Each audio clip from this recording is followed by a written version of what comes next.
Welcome back, Rosebuds, for another volume of Ghost Tales to Tell in the Dark. We have 3 stories again for you today. Our stories today have a bit of a theme. These are stories about family legends and lore. I think it's always fun to hear stories from our parents and relatives. Today, 2 of our stories are true, and one of them is not. So listen all the way to the end, and I'll reveal fiction or truth. The House in Florida by Natural Strategy 9714. Today I'm going to post about my dad's old house in Clearwater, Florida. My grandparents moved out there in the early 90s and the whole family experienced weird things there. I wonder if anyone who's lived in the house after them or even now experienced these things as well. My grandpa bought this foreclosed house. They lived in a condo or something in the meantime while they finished the house. My uncle told me that when he went there to smoke and chill with friends, the house had pentagrams spray painted on the walls and empty beer cans everywhere. So he just assumed teens used the house to party and do weird shit while it was empty. He took a girl there one day and said he heard pipes banging upstairs, and when he went to the spot that he heard it, the pipes started banging downstairs, and he thought it was really weird. They finally moved in, and my aunt, the youngest sibling, came home from her first day of school crying.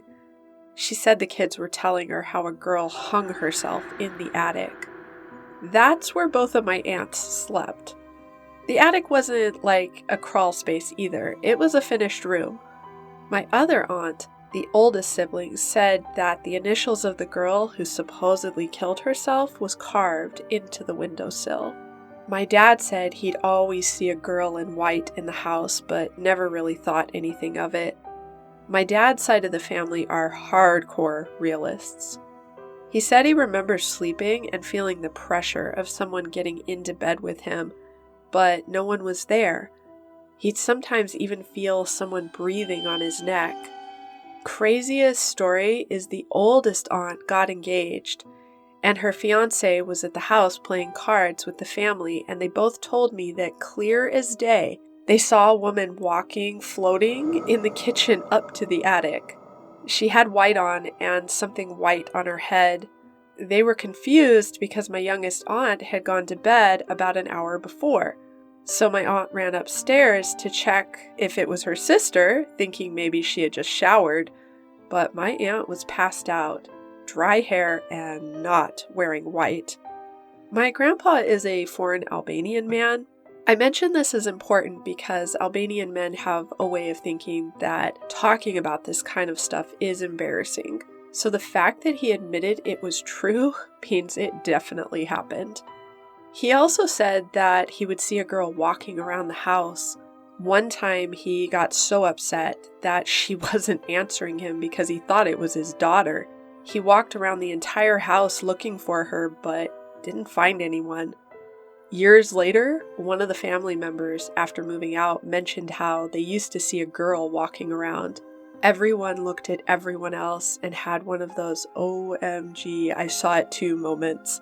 I have so many more stories to tell, but this is just one of many. Lady on the River by CatFan22.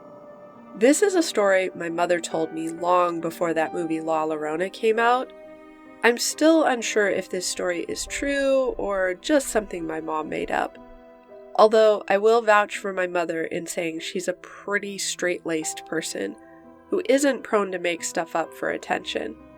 I've often thought about it and wondered what her motive would have been if she did make this up, and I can't really think of anything. Anyway, if you aren't familiar with the tale of La Llorona, it's a legend in the Mexican culture about a ghostly weeping woman who has lost her children and searches for them particularly near rivers or streams. This legend was perhaps made more popular by the movie that came out a few years ago, I believe in 2019. My mother grew up in Southern California, where the legend of La Llorona is pretty well known due to the large population of Latinas in the SoCal area. She told me a story about how her and her friends witnessed something that was eerily reminiscent of the tale of La Llorona, and how they had no explanation for it. During her college years, that would have been in the mid-70s, she attended school in Central California. Her friends wanted to go camping up in the famous Big Sur area one weekend where the world-renowned redwood trees grow.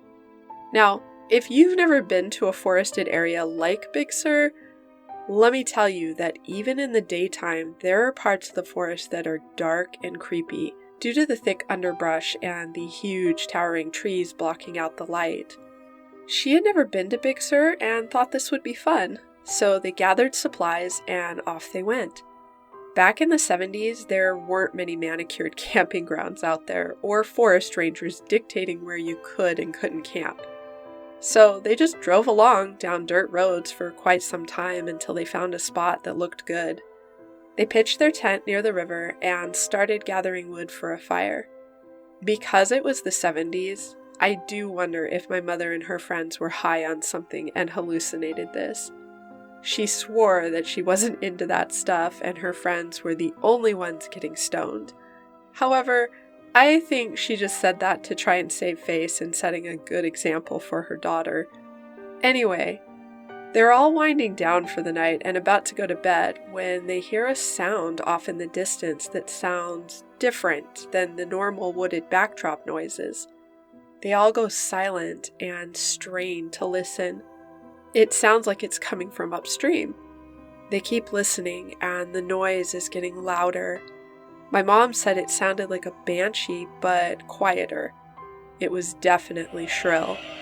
They all just sat there terrified, and then watched as they saw what looked like a ghostly woman in white floating on an old-fashioned raft, just floating downstream on the river. They were so spooked by this, they packed up in the middle of the night and left. None of them went camping in Big Sur ever again.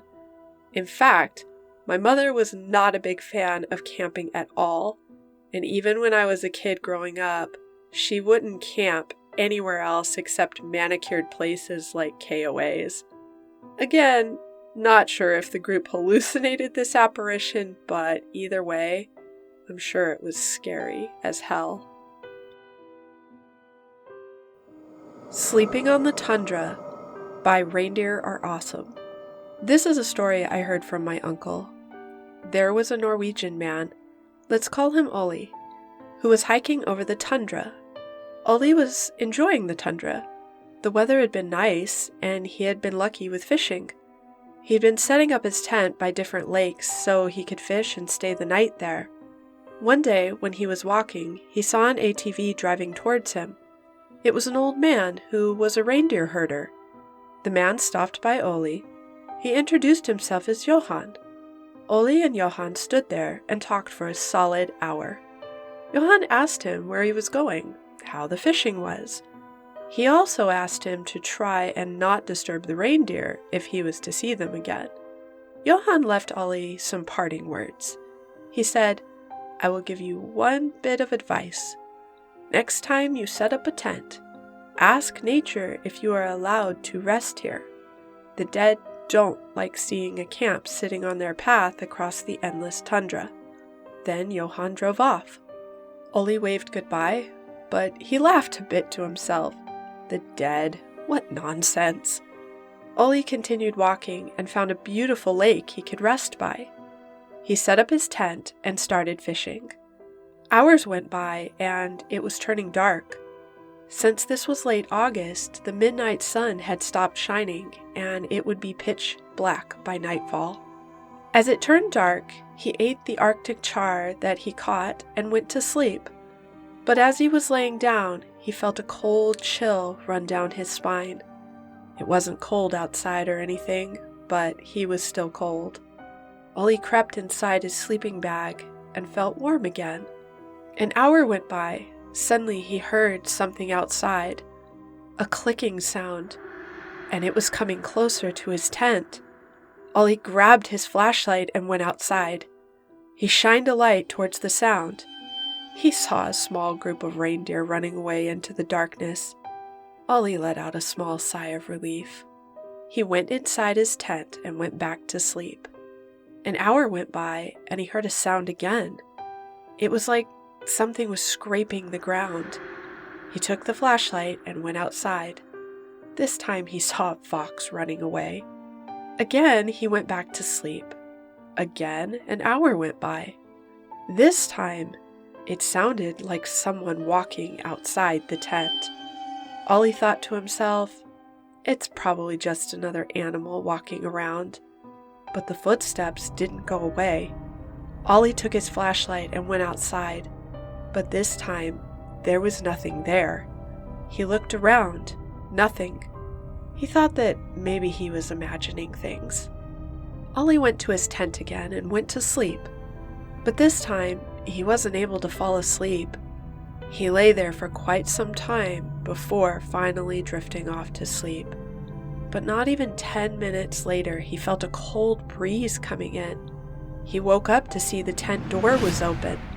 He was pretty sure that he closed it, but since it was getting a bit hot inside the tent, he decided to keep the tent open. He slept for some time. Suddenly, he woke up for no reason.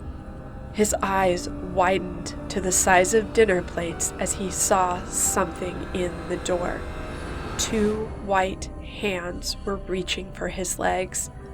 Before he could react, the hands grabbed his legs and started pulling him out of the tent. He was pulled all the way out. Then the hands let him go. Ollie ran back in the tent and grabbed his flashlight. But as he shined the light, there was no one there. Only the pitch black tundra was in front of him. The night went by, but this time, Ollie didn't sleep. He lay there for hours until morning. Then suddenly, he got the urge to pee, and had no choice but to go outside. It was still dark outside, but Ollie could see a bit. When he went outside the tent, he saw something. On a nearby hilltop was a human-looking silhouette. Beside the human was a reindeer silhouette. Ollie blinked his eyes, then nothing was there. When morning light came, Ollie quickly packed up his tent and left that place. He walked around 1 kilometer when he saw an ATV coming towards him. It was Johan again. They started talking again. Johan asked how the night was, and Ollie told him what he had experienced. Johan just laughed. I told you to ask for permission. If you don't, the dead won't let you sleep. Ollie also told Johan about the silhouettes. Johan told Ollie that no one travels with a reindeer like that anymore, but he was sure it was the spirit of a dead person that he saw. Johan then drove off into the tundra. Ollie continued his trip. After that night, he always asked for permission before he set up a tent. When he had almost reached his destination, he saw another ATV driving towards him. It was a young man named Ovla. Ovla stopped by Ollie and they talked for a bit. Ollie asked Ovla about Johan. Ovla just laughed. Daughter Johan of the tundra, is a relative of mine. He might seem a bit weird, but he is one of the wisest people I know. He has taught me a lot, especially the importance of asking for permission when setting up a camp. In Sami culture, we always ask for permission before setting up a camp or building something. It's a way to get peace. People who don't do this will not have peace. It's also a way to respect the dead and to remember that this land is their home too. I hope you enjoyed those stories. In a moment, I'm going to reveal which stories were based on truth and which one was completely fiction. First, do you have a ghost story that you've lived or created from your fabulous imagination? We'd love for you to share it with us. Very soon, we're going to be running a story contest where you can be featured on our channel and podcast and in our anthology. We'll have prizes for our winners with a first prize of $100. You can go to blackrosereads.com and sign up for the newsletter and we'll let you know when that opens up. Also, if you're enjoying our channel and you want to support us as small content creators, check out our exclusive products on blackrosepress.art. That's blackrosepress.art. I am a writer and I love journals and notebooks, so as a side hobby, I do create my own. We have several designs on that website that you might enjoy. I'll put a link down in the description below for both the story contest and the notebooks. Alright, on to the reveal of truth or fiction. Story number 1. The House in Florida was written by Natural Strategy 9714, and this was based on an alleged truth. Story number 2, Lady on the River, was written by CatFan22, and this was the fictional story. It was completely made up. Which of course makes story number 3, Sleeping on the Tundra by Reindeer Are Awesome, the second alleged true story. I hope you enjoyed those. If you did, don't forget to give the video a thumbs up if you're on YouTube. And if you're on the podcast, hey, share it with a friend. That's a wrap. Until next time, take care and stay creepy.